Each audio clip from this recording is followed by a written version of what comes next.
योगिनी एकादशीची संपूर्ण आणि सविस्तर कथा पद्मपुराण या ग्रंथामध्ये आढळते. एकदा धर्मराज युधिष्ठिराने भगवान श्रीकृष्णाला आषाढ महिन्यातील कृष्ण पक्षातील एकादशीचे महत्त्व आणि कथा सांगण्याची विनंती केली. तेव्हा श्रीकृष्णाने ही कथा सांगितली. योगिनी एकादशीची संपूर्ण पौराणिक कथा अशी की प्राचीन काळात अलकापुरी नावाचे एक अत्यंत सुंदर आणि वैभवशाली नगर होते. तिथे यक्षांचा राजा कुबेर राज्य करत होता. राजा कुबेर हा परमशिवभक्त होता आणि तो दररोज भगवान शिवाची मनोभावे पूजा करत असे. कुबेराच्या दरबारात हेममाली नावाचा एक यक्ष राहत होता. राजा कुबेराच्या पूजेसाठी दररोज मानसरोवरातून ताजी आणि सुंदर फुले आणण्याची जबाबदारी हेममालीवर होती. हेममालीची पत्नी विशालाक्षी अत्यंत रूपवान होती आणि हेममाली तिच्यावर मनापासून प्रेम करत असे. एकदा नेहमीप्रमाणे हेममाली सकाळीच मानसरोवरातून फुले घेऊन आला.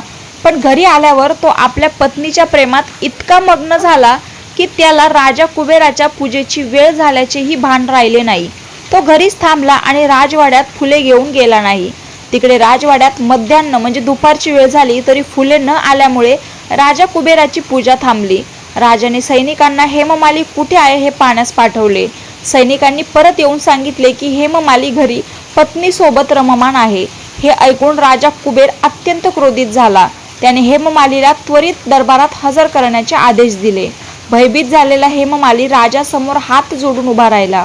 क्रोधाने लाल झालेल्या कुबेराने त्याला म्हटले, तू कामवासनेच्या आहारी जाऊन माझ्या आराध्य देवाच्या पूजेचा अनादर केलास. म्हणूनच मी तुला शाप देतो की तू या दिव्य नगरीतून स्वर्गातून पृथ्वी लोकावर पतित होशील आणि तुला कुष्ठरोग म्हणजेच कोढ होईल.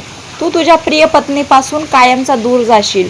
राजा कुबेराच्या शापामुळे हेममाली त्याच क्षणी स्वर्गातून पृथ्वीवर पडला. त्याच्या शरीराला कुष्ठरोग झाला आणि त्याला असह्य वेदना होऊ लागल्या. शापामुळे त्याची पत्नी विशालाक्षी देखील त्याच्यापासून दूर गेली. हेममाली अन्न पाण्या वाचून जंगलात डोंगरात भटकू लागला. रात्री त्याला झोप येत नसे, पण पूर्वपुण्याईमुळे त्याची भगवान शिवाची भक्ती आणि स्मरण सुटले नाही. भटकत भटकत एक दिवस हेममाली हिमालयातील कुबेर पर्वतावर पोहोचला, जिथे प्रसिद्ध मार्कंडेय ऋषी यांचा आश्रम होता. हेममाली ऋषींच्या चरणी पडला. ऋषींनी त्याला पाहिले आणि विचारले, तू तर कोणी दिव्य पुरुष दिसतोस, मग तुझी ही अवस्था कशी झाली? तू कोणते पाप केलेस? हेममालीने रडत रडत राजा कुबेराच्या शापाची आणि स्वतःच्या चुकीची सर्व हकीकत ऋषींना सांगितली. त्याचे पश्चातापयुक्त शब्द ऐकून मार्कंडेय ऋषींना त्याची दया आली.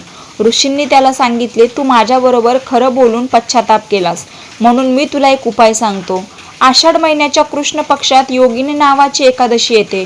तू या एकादशीचे व्रत पूर्ण निष्ठेने आणि विधीपूर्वक कर. या व्रताच्या प्रभावाने तुझे सर्व पाप नष्ट होईल. ऋषींचे शब्द ऐकून हेममालीच्या आशा पल्लवित झाल्या. त्याने ऋषींना वंदन केले आणि आषाढ कृष्ण एकादशीला अत्यंत श्रद्धेने योगिनी एकादशीचे व्रत केले. त्याने दिवसभर उपवास केला, जागरण केले आणि विष्णूची पूजाही केली. या व्रताच्या प्रभावाने हेममालीचा कुष्ठरोग पूर्णपणे बरा झाला. तो आजारमुक्त होऊन पुन्हा पूर्वीसारखाच दिव्य आणि सुंदर बनला. त्याला त्याचे यक्षरूप परत मिळाले आणि तो आपल्या पत्नीसह पुन्हा अलकापुरी नगरीत आनंदाने राहू लागला. कथेचे तात्पर्य हेच की भगवान श्रीकृष्ण म्हणतात, हे युधिष्ठिरा, ही योगिनी एकादशी अत्यंत फलदायी आहे. या एकादशीचे व्रत केल्याने किंवा ही कथा भक्तिभावाने ऐकल्याने माणसांना 88,000 ब्राह्मणांना भोजन घालण्या इतके पुण्य लाभते. मानवी जीवनातील सर्व संकटे, आजार आणि पापांचा नाश होऊन अंतिम मोक्ष प्राप्त होतो. रामकृष्ण हरी. तुम्हाला जर ही कथा आवडली असेल किंवा अशाच तुम्हाला कथा ऐकायच्या असतील तर माझ्या या चॅनलला नक्की सबस्क्राईब करून ठेवा.